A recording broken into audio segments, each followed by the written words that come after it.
Chapter 3 है समकालीन विश्व में अमेरिकी वर्चस्व, यानी कि कंटेम्प्रेरी वर्ल्ड जो है, आज का जो विश्व है, यहाँ पे अमेरिका का वर्चस्व क्यों बना और क्यों बचा हुआ।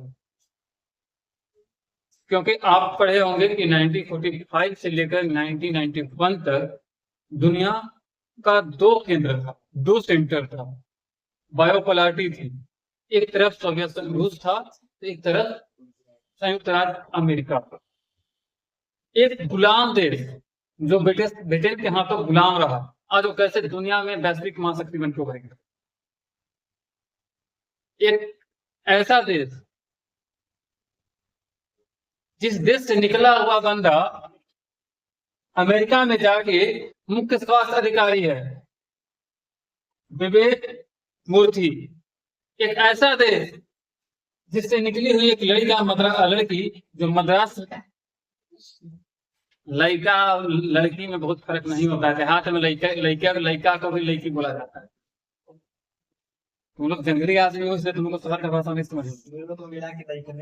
तब कभी कभी क्या होता है कि बहुवचन में लड़कन कहा जाता है, लड़की हो या लड़का हो।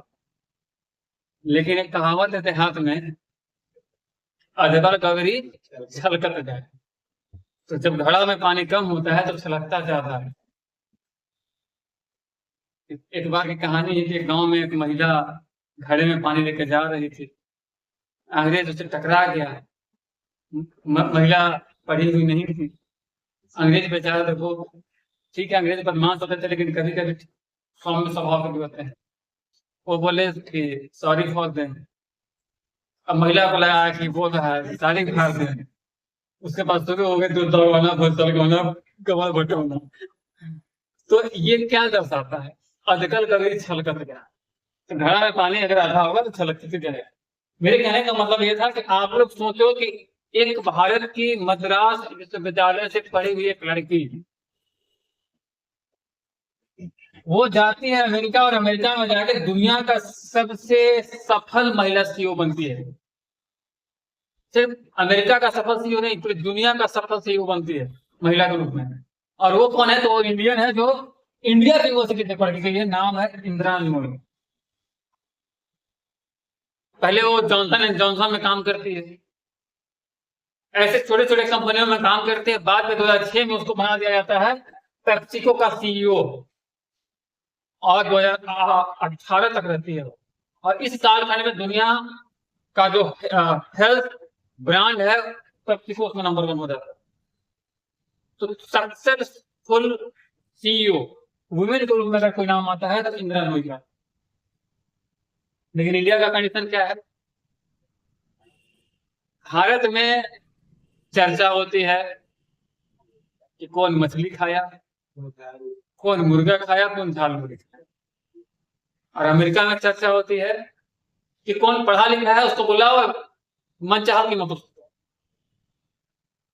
वहां पे अगर आप पढ़ लिए तो कैमरा से ढूंढ के निकाल कर पैसा उठा के ले जाएगा।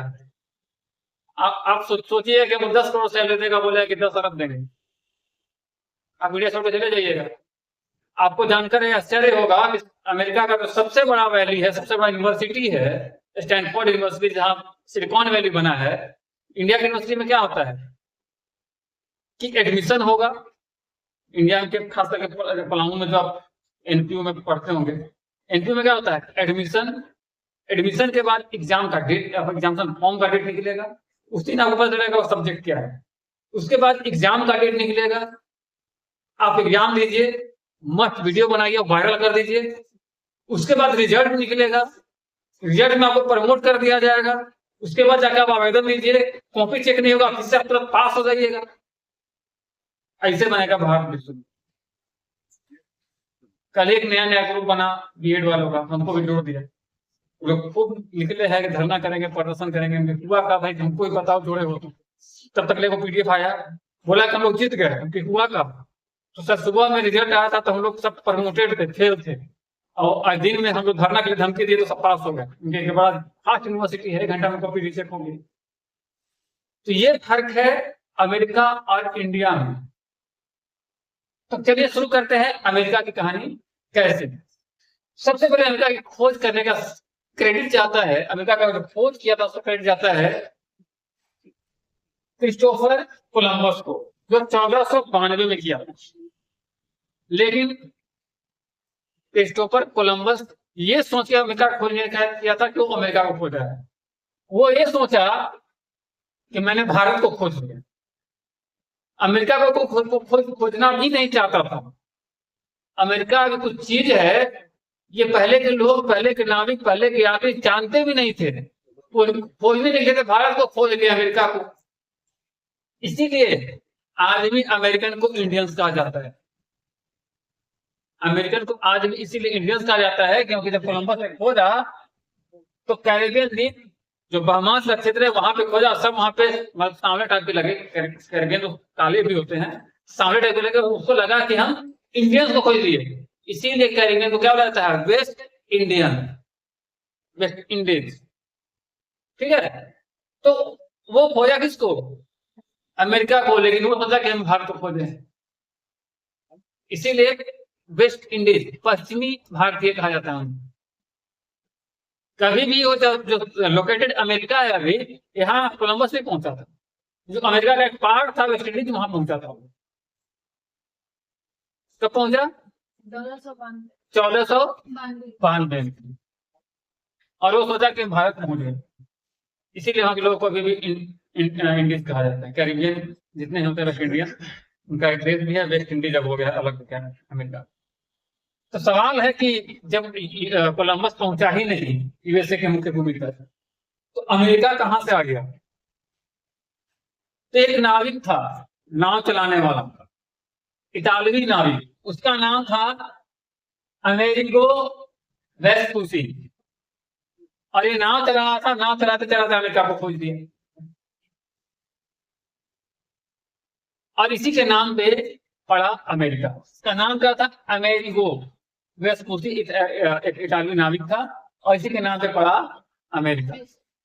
अगर बात की जाए इंटरनेशनल मैप पे आने की, तो जर्मन नक्शाविद थे, जर्मन के एक नक्शा बनाने वाले थे, उनका नाम था मार्टिन वेल सोमिल। इन्होंने 1507 में यूएसए को, सॉरी अमेरिका को दुनिया के नक्शे में दिखाया पहले। खोज 1492 में, 1507 में नक्शे पे आए, लेकिन अमेरिका जो नाम पड़ा है वो एक इतालवी नाविक के नाम पे पड़ा। इंडिया में इटली से कोई शादी करके आ जाएगा तो उसका मजाक उड़ाया जाता है, यहाँ पूरा अमेरिका को इटली वाला खोज दिया। का इटली इतना पुराना याराना है इटली से पूरी दुनिया का, वहां का राजा अगर बंसी भी बजा रहा था तो भी उस पर कहावत बन गया। नीरो की कहानी सुनी हो, जब रोम जल रहा था तो नीरो बंसी बजा रहा था, तो रोम कहाँ है, इटली में।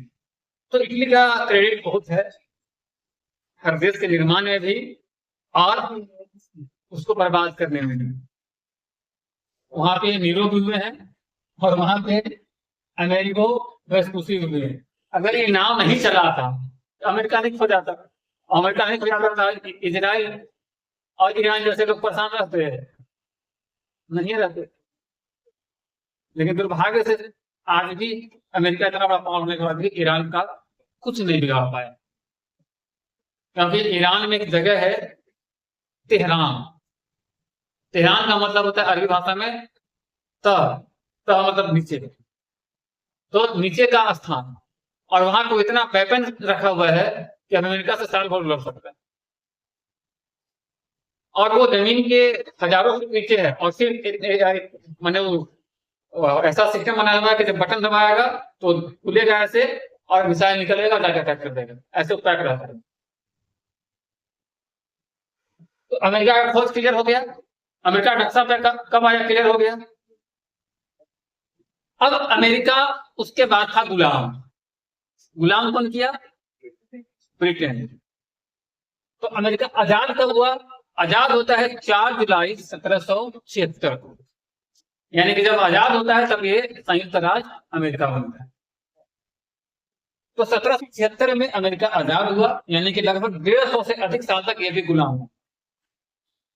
और अमेरिकन डिक्लेरेशन ऑफ इंडिपेंडेंस की घोषणा के साथ ये आजाद होता है और यूएसए की स्थापना होती है।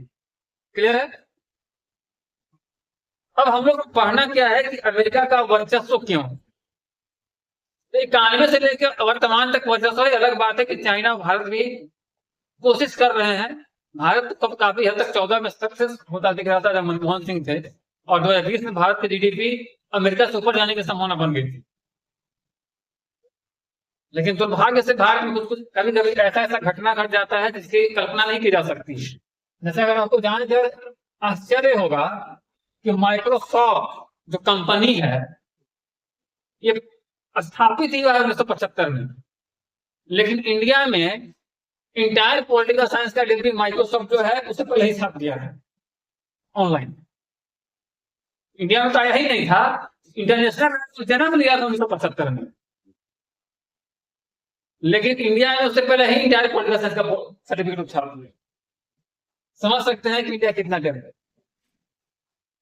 चलिए, तो अमेरिका का डेवलप होने का कारण है उसके ऑर्गेनाइजेशन स्ट्रक्चर। ऑर्गेनाइजेशन स्ट्रक्चर में क्या है कि आप देखो कि नाटो दुनिया का जो सबसे मजबूत सैन्य संगठन है, उसका नेता अमेरिका है। 32 देश हैं, 32 पावरफुल कंट्रीज हैं। नाटो की स्थापना कब हुई? 4 अप्रैल। इसका हेडक्वार्टर ब्रुसेल्स बेल्जियम है, लेकिन लीडर इसका अमेरिका है। वर्ल्ड बैंक, हम लोग अपने घर के बैंक को नहीं संभाल पाते हैं, विश्व बैंक का मालिक बना हुआ है। स्थापना 1944, हेडक्वार्टर देख ही रहे हैं Washington DC. IMF, international monetary fund, अंतरराष्ट्रीय मुद्रा कोष, मुद्रा कोष होता है, हम लोग मुद्रा बोल रहे हैं। अंतरराष्ट्रीय मुद्रा कोष स्थापना 44। बॉस कौन? अमेरिका। हेडक्वार्टर कहाँ? अमेरिका में। यूनाइटेड नेशन जो पूरी दुनिया को संभालता है, पहली बार सैन्य हमले की अनुमति किसको दिया? अमेरिका को। हेडक्वार्टर कहाँ? अमेरिका, न्यूयॉर्क में। नासा 1998 में बना, 1958 में बना, और स्पेस का रास्ता दिखाया। आज स्पेस का बॉस है, साइंस का बॉस है नासा, ये कहाँ? अमेरिका में। CIA जो दुनिया का सबसे तेज गुप्तचर एजेंसी है।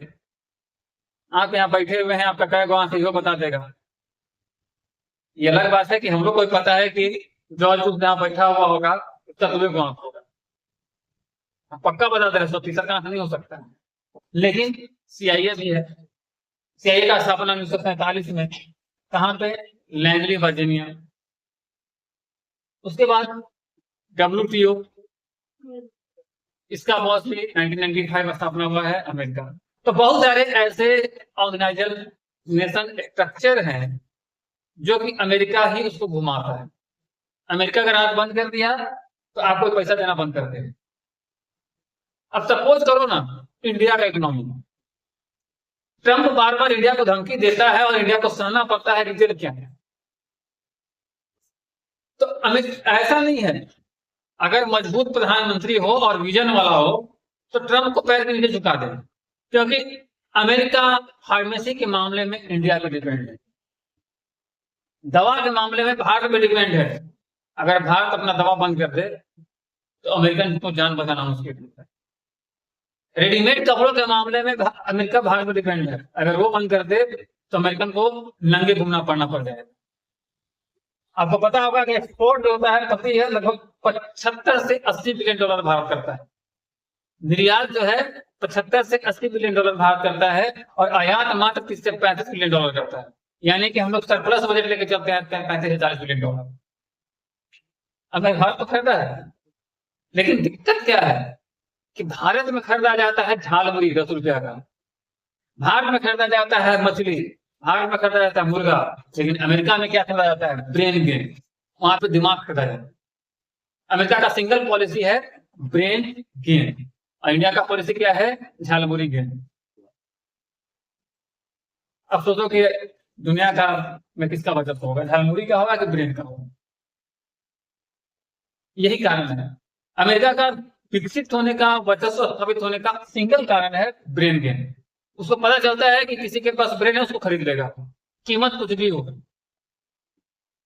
अगर उसकी कीमत 5 करोड़ है तो उसको 500 करोड़ देगा, बेचारा अपना मन उठ के चल जाएगा। नहीं, आप एक्सेप्ट किए हो कि आपकी सैलरी जो है 50,000 रुपया होनी चाहिए, अब आपको बोले कि 5 करोड़ रुपया मंथली सैलरी देंगे, आप उसे कुछ को कीजिएगा कि क्या काम कराओगे? तुरंत बोलेगा चलो भाई। खैर, तो इसका अलग अलग पार्ट है, अमेरिकी वर्चस्व का अलग अलग पार्ट है। सबसे पहले आते हैं इकोनॉमिक, आर्थिक। इकोनॉमिक तौर पे वो मजबूत कैसे, आर्थिक तौर पे मजबूत कैसे? तो आर्थिक वर्चस्व उसके पास है, इकोनॉमिक डोमिनेंस है, क्योंकि अमेरिका का जो जीडीपी है लगभग 26 से 27 ट्रिलियन है। मिलियन नहीं, बिलियन नहीं, ट्रिलियन। कितना? 26 से 27 ट्रिलियन। और ये था 24-25 का, यानी कि वित्तीय वर्ष 2024-25 में अमेरिका का जो जीडीपी था वो कितना था? 26 से 27 ट्रिलियन डॉलर। सिर्फ ट्रिलियन नहीं, डॉलर। यानी कि $1 इक्वल टू इंडिया में 94 रुपया हो जाता है। इसको 94 से मल्टीप्लाई करो, ये हो गया। अब इसको जो चैलेंज कर रहा है, जो इसके पीछे पीछे लगा हुआ है चाइना, उसका है 18 ट्रिलियन, यानी कि अभी वो 1/3 तीसरे भाग पे है। अगर बात किया जाए भारत की, तो हमारी जीडीपी 3.7 ट्रिलियन है, यानी कि उसके 10वें भाग पे लगभग। और वो भी, आप लोग सबको के पास सेलफोन होगा, सर्च कर लीजिएगा कि जीडीपी का कितना हिस्सा कर्ज में हमको है। तो भारत का कितना है? 3.7 ट्रिलियन जीडीपी है, क्योंकि भारत अमेरिका को चैलेंज करने की तरफ बढ़ रहा है। चाइना का 18 ट्रिलियन है और अमेरिका का 26 से 27 ट्रिलियन डॉलर है, 24-25 का आंकड़ा। तो आर्थिक वर्चस्व आपको दिख गया होगा कितना गैप है। जो सेकेंड पे है उससे भी बहुत ज्यादा गैप है, और थर्ड बार से तो खैर बहुत दिल्ली दूर है। दिल्ली दूर है का किसने दिया था?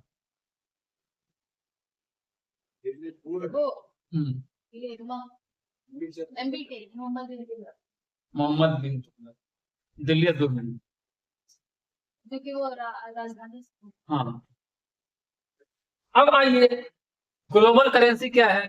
तो दुनिया में 60% लोग अपने करेंसी का मेजरमेंट डॉलर से करते हैं, यानी कि भारत भी कहीं जाएगा तो अपना रुपए का एक्सचेंज जो है डॉलर से करेगा। तो डॉलर के बिना काम चलना नहीं है, तो डिपेंडेंसी तो होगा ही। आर्थिक व्यवस्था का कारण एक ये भी है।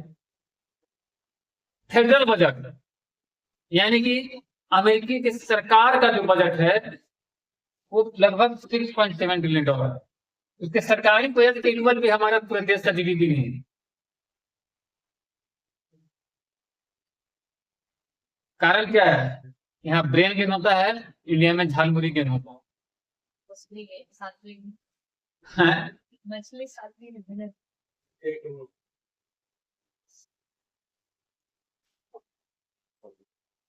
अब आते हैं, ये 6.7 ट्रिलियन खर्चा किस चीज पे करता है? ये 24 का है आंकड़ा, 2024 में उसका बजट जो अमेरिका का वो 6.7 ट्रिलियन डॉलर में। और ये सेना, शिक्षा, एजुकेशन, रिसर्च और टेक्नोलॉजी पे यूज करता है। सेना, शिक्षा, स्वास्थ्य, रिसर्च और टेक्नोलॉजी पे खर्च करता है। और इंडिया वाले किस चीज में खर्च करते हैं? चुनाव प्रचार में। भाइयों बहनों, और अगर उससे कुछ पैसा बच गया, मेकअप किट खरीदेंगे, इंस्टा पे रील बनाना होगा।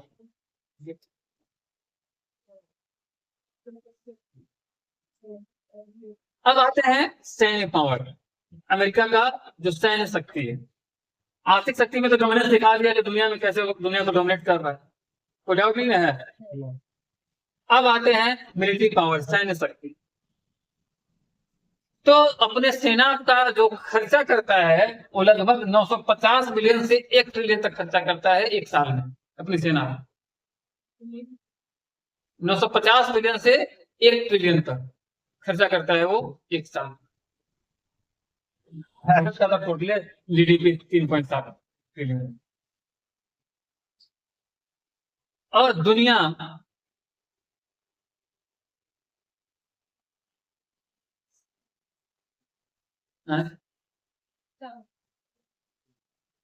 और लगभग इसका जो अकेले का खर्चा है दुनिया के 35 देश मिलाकर लगभग उतना है।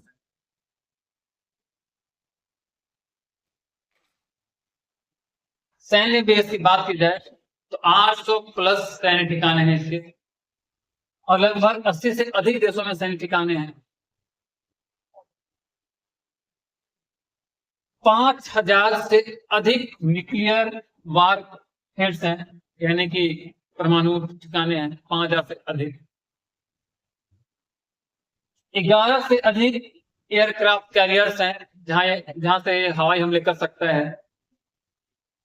और इसके पास F-35 फाइटर जेट जैसे विमान। किसके पास 800 प्लस एयर सैन्य बेस होगा, सैन्य ठिकाना होगा? किसी के पास नहीं। किसके पास 80 देशों में सैन्य ठिकाना होगा? किसी के पास नहीं। कौन 11 देश में घुस के हवाई हमला कर सकता है? किसी के पास नहीं। और वेपन का जो सबसे बड़ा निर्माता है, दुनिया का जो सबसे ज्यादा बड़ा हथियार निर्माता है, वो भी अमेरिका का है। नाम है लॉकहीड मार्टिन। दुनिया का सबसे बड़ा हथियार निर्माण करने वाली कंपनी भी अमेरिका की। कहने का मतलब है कि सैन्य मामले में भी सबको मात देगा और वहां पे भी इसकी वर्चस्व रहेगी है।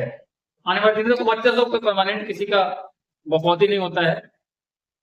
आज हो सकता है कि कोई पढ़ने में तेज है, कल उससे बेहतर रिजल्ट कर सकता है। ये मेहनत पे डिपेंड करता है। हाँ, झाल मुड़ी खा के आप वर्चस्व को नहीं तोड़। किसी को 111 गांव दान में जमीन देके आप बहुत किसी को वर्चस्व को नहीं तोड़ सकते। किसी को साड़ी गिफ्ट करके सेवई खाने जाके आप अमेरिकी वर्चस्व को नहीं तोड़ सकते।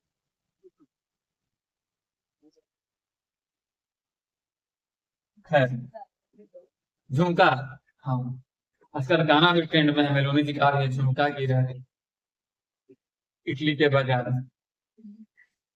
खैर, तो ये था उनका डोमिनेंस किस चीज में? मिलिट्री। मिलिट्री पावर उनका कितना स्ट्रॉन्ग? कोई डाउट नहीं। अब आते हैं टेक्निकल पावर, तकनीक। अभी कुछ देर पहले हम लोगों ने कहा कि अमेरिका ब्रेन गेन करता है, वो ब्रेन को गेन करता है, खरीदता है। तो आपको दिखेगा सिलिकॉन वैली, अभी कुछ देर पहले बात कर रहा था एनपीयू के बारे में। तो यहाँ पे नीलांबर पीतांबर विश्वविद्यालय पलामू में यहाँ पे होता क्या है कि आपका नामांकन होगा, एडमिशन। एडमिशन के बाद आपका परीक्षा फार्म भराएगा। परीक्षा फार्म भराने के बाद आपको पता चलेगा कि आपका विषय कौन सा है। उसके 10 दिन बाद आपको सिलेबस मिलेगा और 500 दिन बाद आपका परीक्षा शुरू हो जाएगा। आप जाइए, चोरी करके छापिए और वीडियो बना के वायरल कर दीजिए। उसके बाद उस कॉपी को कोई चेक नहीं करेगा, ऐसे रिजल्ट बना दिया जाएगा। आप फेल हो जाइएगा, जाके यूनिवर्सिटी हल्ला कीजिएगा, फिर 1 घंटे बाद आपका रिजल्ट सुधार दिया जाएगा। इतना तेज सुपर फास्ट काम अगर कहीं होता है दुनिया में तो पलामू की एनपीयू में। लेकिन अमेरिका में क्या होता है कि अमेरिका में स्टैनफोर्ड यूनिवर्सिटी है और उसको सिलिकॉन वैली में कन्वर्ट कर दिया गया है, जहां सिर्फ और सिर्फ रिसर्च होता है, सिर्फ और सिर्फ खोज होता है। और खास बात यह है कि इसमें 30% इंडियंस, भारत के 30% इंजीनियर को उसने हायर करा है।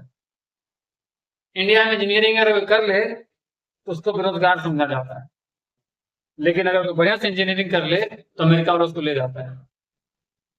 30% भारतीय जो है सिलिकॉन वैली में इंजीनियर, यानी कि हर 100 में 30% इंडियन, 30 इंडियन। तो सिलिकॉन वैली की स्थापना होती है कैलिफोर्निया में। 1950 से 60 के दशक में इसको डेवलप किया जाता है, स्टैनफोर्ड यूनिवर्सिटी के विकास से जुड़ा हुआ है। क्लियर है? उसके बाद आते हैं गूगल। सब कोई कुछ भी हो गूगल कर लो।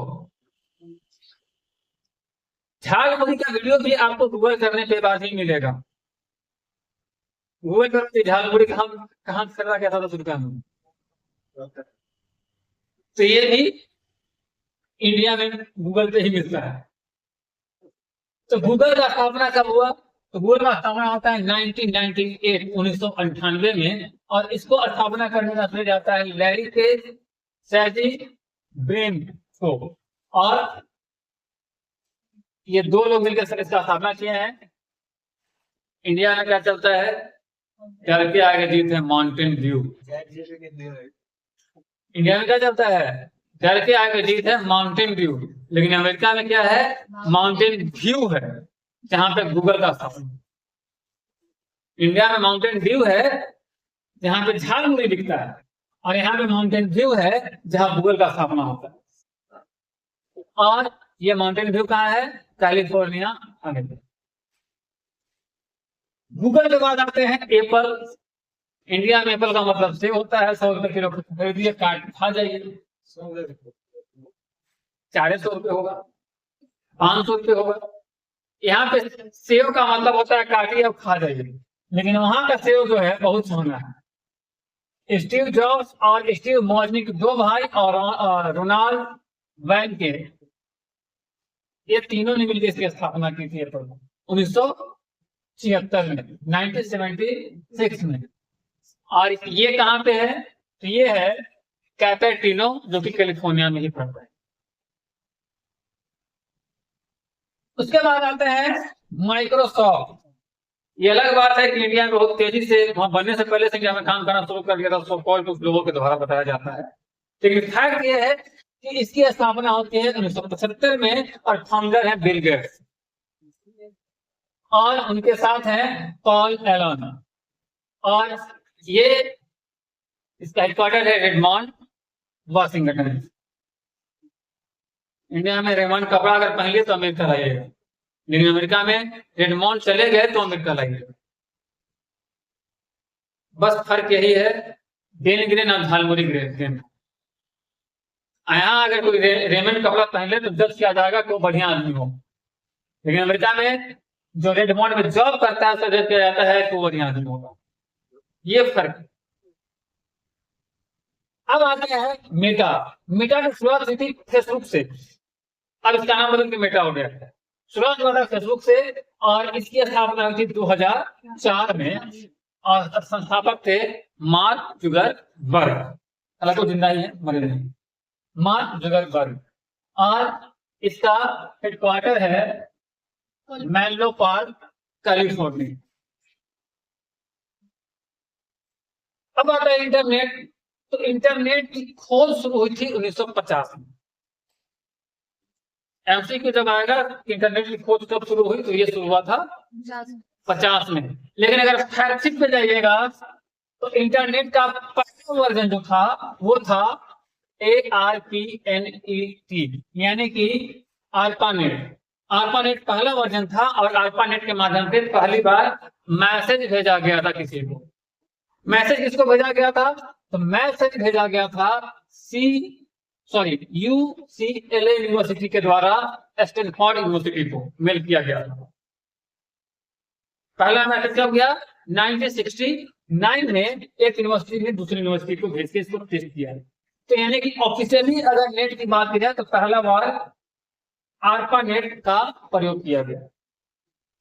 और इसको जरूर अंडरलाइन कर लीजिएगा, क्योंकि ये सिर्फ CUT लेवल नहीं, यूपीएससी लेवल का क्वेश्चन है। ARPANET का फुल फॉर्म क्या है? तो advance research project agency network. Advance research project agency network, और दुनिया का ये पहला कंप्यूटर नेटवर्क। ये कहां हुआ? अमेरिका में। अब इंडिया में सर्च कीजिएगा कि सबसे झूठ बोलने वाले ज्यादा कौन है, तो यहाँ ये सब नहीं आएगा। दुनिया का सबसे ज्यादा झूठा व्यक्ति कौन? वो आ जाएगा यहाँ। दुनिया का सबसे बड़ा फेंकू व्यक्ति कौन? आ जाएगा। यहाँ सच भी यही होता है। यही सच नहीं होता है कि हम डेवलपमेंट कैसे करें। तो वहां तो यूनिवर्सिटी इंटरनेट बना देता है, यहाँ पे यूनिवर्सिटी खाली इंटरनेट चला देता है। इंटरनेट चला नहीं, यहाँ के यूनिवर्सिटी में लड़ते हैं, करके निकल जाए। कहने का मतलब है कि अब जो आरपा नेट था वो डार्पा नेट में कन्वर्ट हो गया विकास हो। ठीक है, उसके बाद आते हैं जीपीएस, जिसपे पूरी दुनिया डिपेंड है। इवन कि जो स्पेस सवार कर रहा है, अंतरिक्ष में जो लोग जा रहे हैं, जो चांद पे जा रहे हैं, जो मंगल पे जा रहे हैं, वो भी बिना जीपीएस नहीं जा सकते। आज तक स्कूल बस चलता है जीपीएस लगा हुआ। जीपीएस का फुल फॉर्म है ग्लोबल पोजिशनिंग सिस्टम, और इसके स्थापना 1973 में हुआ था, और इसको करने का श्रेय जाता है United state development of defence. तो ये अमेरिका को यही जाता है। इंडिया में अलग अलग तरीके की गाली, अलग अलग तरह के कॉमेडी, अलग अलग तरीके के धर्म, भाषा, जाति का प्रचार किया जाता है, वहां पे जीपीएस को डेवलप किया है। चलिए आते हैं स्पेस टेक्नोलॉजी, जो कि नासा, इसकी स्थापना होती है 1958 में यूएसए गवर्नमेंट के द्वारा, और इसका हेडक्वार्टर है वाशिंगटन डीसी। अब आते हैं आर्टिफिशियल इंटेलिजेंस, एआई।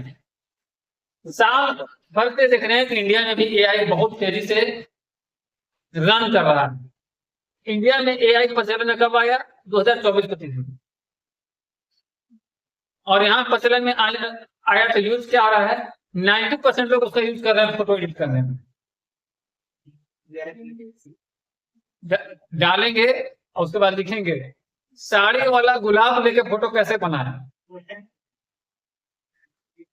लेकिन एआई आया था अमेरिका में 1956 में। एआई 1956 में ही अमेरिका में आ गया है, और इंडिया में 2023-24 में।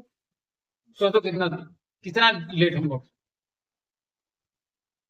आज तो इसका क्रेडिट हो जाता है जॉन मैककार्थी को। बायोटेक्नोलॉजी की बात की जाए तो पॉल बेल ने 1970 में इसको खोजा, और ये भी खोज जाता है क्रेडिट अमेरिका। साइंस के मामले में सच में अमेरिका बहुत तेज है, इसमें कोई शक नहीं। इंडिया में एक छोटा सा एग्जाम्पल दे रहे हैं, एक अमेजन सुने हैं आप लोग? सब कुछ उससे मंगाते हैं। अमेजन जब खुला था, स्टार्टिंग में खुला था 1993 में, एक छोटी सी कंपनी खोली गई, उसमें सिर्फ बुक सेल किया जाता था, किताब। और आज क्या है कि वो 500 बिलियन का बिजनेस बन गया है। एक अमेजन दुनिया का टॉप 5 कंपनी में एक कंपनी अमेजन भी है, और 500 बिलियन इसका कितना क्या है बिजनेस है, नेटवर्क है 500 बिलियन का। और पूरे इंडिया में 15 लाख लोगों को नौकरी देने के लिए सोचना पड़ता है कि 15 लाख को नौकरी दिया हुआ है। एक देश 15 लाख को नौकरी दे पाता है, एक कंपनी 15 लाख नौकरी दे। और इंडिया में भी 2013 में आ गया है। कुछ भी होता है तो सब लोग अमेजन को ऑर्डर करते हैं और पैसा सीधे अमेरिका को देते हैं। तो ये था इसका तकनीकी शक्ति। कोई डाउट? अब आते हैं कल्चरल पावर, सांस्कृतिक शक्ति। तो सांस्कृतिक शक्ति तो ऐसे ही बहुत बार ऊपर चुके हैं कि आपके घर में कोई मेहमान आएगा तो आप कोल्ड ड्रिंक पिलाइएगा, इमेज बनता है, भले उसका गर्दन सरसरा के जल जाए। हाँ करियका लगाता है ना, क्या रहता है हम सब गर्मी में शायद गया नहीं। ये बात सही है। तो गर्मी के दिन में कोई आएगा, प्रियांशु का पियाएगा हम पेप्सी, वो एक तोने से बेचारा लहका लाएगा, अब मुंह में डालेगा, बस गर्दन वो सरसरा के जल जाएगा। गर्मी में सबसे बढ़िया है कि कोई घर में गेस्ट आए, मस्त छत पे ले जाइए, बैठाइए और गरम गरम चाय दे दीजिए। वो गारंटी बताते हैं कि ऐसा ग्रैंड वेलकम वो जिंदगी में नहीं भूलेगा। और एक चीज ध्यान दीजिएगा कि चाय में दूध कम डालिएगा, क्योंकि दूध ज्यादा डालने से चाय ठंडी हो जाती है। चाय का जो साइंस है, अगर चाय पीने में अगर मुंह जल गया, इट मीन की पानी की मात्रा ज्यादा है। अगर दूध की मात्रा ज्यादा रहेगी, चाहे कितना भी गर्म रहेगा, तो पीने में मुंह नहीं चलेगा। लोग कहते हैं कि फूंक के पीजिएगा, अगर कोई कह दे कि फूंक के पीजिएगा, सब लोग पानी को फिल्टर कर दिया। तो ज्यादा पानी की मात्रा डाल के चाय पिलाते मस्त। खैर, हम लोग बात करते हैं संस्कृति की। तो संस्कृति जो है हॉलीवुड से प्रभावित है। दुनिया भर में हॉलीवुड का प्रचलन तेजी से फैल रहा है, और उसी का परिणाम है कि महानुभोग के जगह पे, बिस्किट मिक्सचर के जगह पे कोल्ड ड्रिंक आ गया। इसका हॉलीवुड बनाता है अच्छा है, इंग्लिश लैंग्वेज डोमिनेंस, पूरी दुनिया में इंग्लिश का डोमिनेंस है।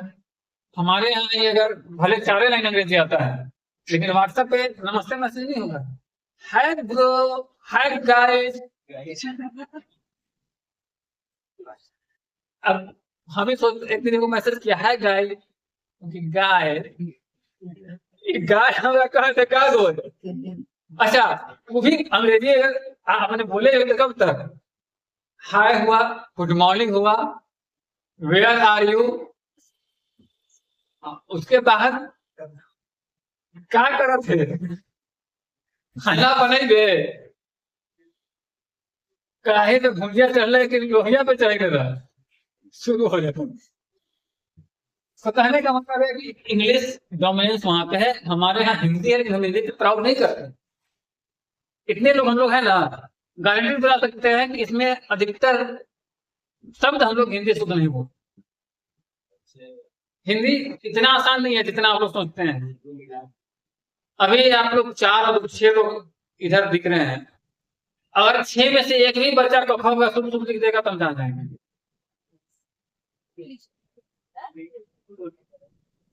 नहीं लिख पाइएगा, क्योंकि आपके जो टीचर पढ़ाएंगे वो भी आपको खुद पढ़ाएंगे, इसकी गारंटी नहीं है। बोल रहे हैं आई लाइव चल रहा है, कोई अगर शुद्ध हिंदी का कखा लिख दे तो 5,000 रुपया का इनाम रखेगा तुरंत लाइव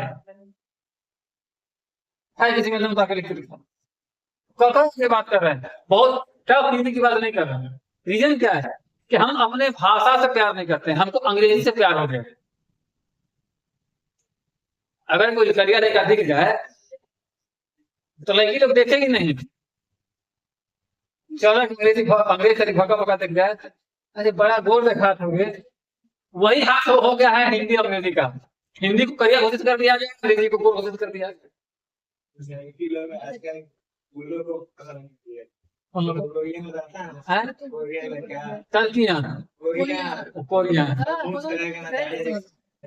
कोरियन को कोरियन थोड़ा सा नटवाला होता है, वही ना। हाँ होता है। यहाँ पे मेरे कोरिया की फैन थी। तब प्रियांशु और मुकेश, तुम लोग अपना आँख में थोड़ा सा करने का जुगाड़ बैठाओ यार। अरे तो कोरियन लड़का चाहिए ना, लड़का ही चाहिए।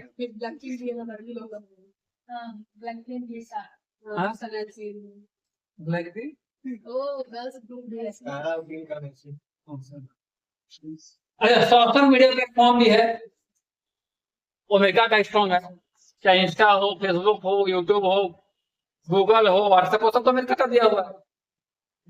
तो ये है सांस्कृतिक प्रचार का वर्चस्व का काम। ये तो पढ़ लिया हम लोग अमेरिका के बारे में, लेकिन अमेरिका को वर्चस्व दिलाने में भूमिका किसकी है, पर्दे के पीछे से कौन खेल रहा है, इसके बारे में आपको जानना चाहिए। और नाम आएगा हर एक जगह एक भारतीय का। हम गर्व जरूर करते हैं कि हम भारतीय हैं, लेकिन दुर्भाग्य है कि काले अंग्रेज जो हमारे नेता हैं उनके चक्कर में हम लोग बर्बाद हुए, और सभी पढ़े लिखे भारतीय जा रहे हैं विदेश में। इंडियन जो अमेरिका में रहते हैं वो कहा जाता है एनआरआई। और आईटी मेडिकल रिसर्च में सबसे ज्यादा अगर किसी योगदान है तो इंडियन का है, जो वहां एनआरआई के रूप में काम कर रहे हैं। अगर बात किया जाए माइक्रोसॉफ्ट, जिसका नाम अभी आप लोग सुन रहे हैं, इसका सीईओ कौन है, एक भारतीय है, नाम है सत्या नडेला। तो माइक्रोसॉफ्ट का हेड बॉस कहा जाए, सीईओ कहा जाए तो कौन है, और वो कहाँ का है, इंडियन है, सत्या नडेला। अब हम लोग बात करते हैं गूगल की। गूगल का सीईओ कौन है, सुंदर पिचाई, ये भी भारतीय। अभी हम लोग बात कर रहे थे सिलिकॉन वैली की, तो 30% इंजीनियर कहाँ के हैं? आईटी सेक्टर है जो वहां पर है, उसमें लगभग कितने भारतीय काम करते हैं? लगभग 40 लाख से अधिक भारतीय काम करते हैं। अगर वो 40 लाख को भारत अपना वापस बुला ले, भारत सरकार अपना नागरिकता वापस लेके बुला ले, तो अमेरिका ऐसे ही बैठते हैं, डंप कर जाए। लेकिन भारत सरकार को झालमुरी करने से फुर्सत नहीं है। इसको ध्यान कहाँ है कि अपने इंजीनियर्स और डॉक्टर्स को वापस लाए। 10 रुपया के झालमुरी में ही अगर इसको चुनाव जीता जा सकता है, तो फिर इतना डेवलपमेंट करने की जरूरत क्या है? 30% इंजीनियर भारतीय उनके सिलिकॉन वैली में। नासा, गूगल, माइक्रोसॉफ्ट में हजारों भारतीय काम करते हैं। अगर वो यहाँ आ जाए तो ऐसे ऐसे कितनी कंपनी भारत में बन जाएगी। तो हमारे यहाँ ब्रेन को नहीं खरीदा जाता है, हमारे यहाँ झालमुरी खरीदा जाता है। अब आते हैं डॉक्टर। तो अमेरिका के 8 से 10% डॉक्टर भारतीय हैं। यहां से इलाज कराने लोग अमेरिका जाता है, कैलिफोर्निया जाता है इलाज कराने कोई बड़ी बीमारी होने में, और इलाज किसे करवाता है? वहां भी जाकर भारतीय डॉक्टर से करवाता है, इंडियन डॉक्टर से करवाता है। इनाम पढ़े सुनिए होंगे आप लोग। Prince Kedua. ऐसा नहीं, तो सुखा दिए। इसको कोई साबित नहीं कर पाया है। ईमानदार लोग को कोई नहीं बता सकता। इंडिया में दिक्कत यही है। भारत में एक दिल्ली ऐसा प्रदेश है जहां अरविंद केजरीवाल सीएम रहे कुछ दिन तक। उन्होंने काम क्या किया? उन्होंने काम किया स्कूल पे। दिल्ली का जितने गवर्नमेंट स्कूल है वहां के प्राइवेट स्कूल से मच बेटर है। सभी क्लासरूम में एसी लगे हुए हैं, सभी क्लासरूम में स्मार्ट बोर्ड लगे हुए हैं। उसको तो चोर कहता है। अगर चोरी भी किया होगा तो मच बेटर, मैं मानता हूँ बाकियों से बेहतर है चोरी करने के बाद ही, क्योंकि उसने एजुकेशन सुधारने के लिए काम है। तो अरविंद कृष्णा जो है वो एआई और क्लाउड को का हेड है करंट टाइम में। अरविंद कृष्णा कौन है? एआई और क्लाउड का हेड है अमेरिका में। शांतनु नारायण एडोब जो है स्कैनर, उसको पूरी दुनिया में पॉपुलर करने का क्रेडिट जाता है शांतनु नारायण को। ये भी अमेरिकन कंपनी है। कमला हैरिस अमेरिका के उपराष्ट्रपति है, केरलियन है, यानी कि अमेरिका का उपराष्ट्रपति कौन है? भारतीय है। अगर जो प्रेसिडेंट बनने वाला है, सॉरी प्रेसिडेंट बनने वाली है, जो करंट टाइम में अमेरिकन एम्बेसडर है, निक्की हैली, माफ कीजिएगा निक्की हैली जो नेक्स्ट प्रेसिडेंट कैंडिडेट है अमेरिका के और करंट टाइम में अमेरिकन एम्बेसडर हैं, ये भी इंडियन है। अमेरिका का राष्ट्रपति भारत का होगा, अमेरिका का उपराष्ट्रपति भारत का होगा, अमेरिका का सीईओ भारत का होगा, बड़ी कंपनी होगा। अमेरिका में डॉक्टर भारत के होंगे, इंजीनियर भारत के होंगे, वो अमीर बन सकता है। लेकिन अगर वो भारत में आ जाएंगे तो क्या भारत में नहीं बन सकता है? लेकिन हलाया नहीं जाएगा। हलाया क्या जाएगा? 10 रुपए का झालमुरी। आप झालमुरी खाते होंगे, कोई पूछने भी नहीं गया कि झालमुरी खाए कि नहीं। 10 रुपया का हमारे भारत के प्रधानमंत्री झालमुरी खा ले, बस पूरी दुनिया में ट्रेंड हो गई। 10 रुपए को दाना सारा मिल। अच्छा, हम लोग 10 रुपया के लेने जाएंगे तो पता नहीं देगा नहीं कि नहीं देगा। गैस का दाम इतना बढ़ गया है, गैस मिल नहीं रहा है, और उनको 10 रुपया में इतना बड़ा महंगा में दे दिया। डर का हो इसको, डर दे दिया कि भाई प्रधानमंत्री कहीं बंद मत करवा। खैर, विवेक मूर्ति के बारे में हमने पढ़ा है। वहां के जो चीफ हेल्थ ऑफिसर है वो इंडियन है। सौम्या स्वामीनाथन की बात कर लीजिए तो जो वहां पे अमेरिका के रिसर्च कम्युनिटी है, इसकी ग्लोबल हेड है। मैंने दुनिया का इंचार्ज को बना दिया गया है सौम्या स्वामीनाथन को, जो कि भारतीय है। यानी हर एक मेन सेक्टर का जो चीफ है वो इंडियन है, एनआरआई है, भारतीय मूल का है। अभी इंदिरा गांधी की बात हम लोग कर ही रहे थे कि कैसे जॉनसन एंड जॉनसन से करियर शुरू करके पेप्सी को टॉप तक पहुंचा दी। इसकी पढ़ाई डालने लेके मद्रास में हुआ था, मद्रास विश्वविद्यालय से पढ़ी थी। अजय गंगा वर्तमान में विश्व बैंक के अध्यक्ष हैं, लेकिन इससे पहले वो मास्टर कार्ड का सीईओ भी रहे हैं। मास्टर कार्ड समझते हैं ना? हाँ। विनोद खोसला जो सिलिकॉन वैली में इन्वेस्टर हैं, अगर ये भारत का बंदा जाके अमेरिका में सिलिकॉन वैली खड़ा कर रहा है इन्वेस्ट करके, इसको अगर भारत बुला लो तो भारत में सिलिकॉन वैली खड़ा हो जाएगा। इन्वेस्टर भी भारत का, इंजीनियर भी भारत का, डॉक्टर भी भारत का, वैज्ञानिक भी भारत का, प्रमोटर भी भारत का है। तो उसमें इन्वेस्ट करेगा तो प्रॉफिट नहीं लगेगा, आप पैसा देगा कि रख लेगा कि देगा नहीं करेगा। एग्जैक्टली, यहाँ पे इन्वेस्ट करेगा तो पहले इन्वेस्टर पहले कमीशन देना पड़ेगा। तो अमेरिकी वर्चस्व का मुख्य कारण वहां का आर्थिक, सैनिक, सांस्कृतिक और सांगठनिक ऑर्गेनाइजेशन, उसमें मुख्य भूमिका निभाते हैं भारतीय जो 40 लाख से अधिक की संख्या में वहां की बड़ी कंपनियों में काम। क्लास में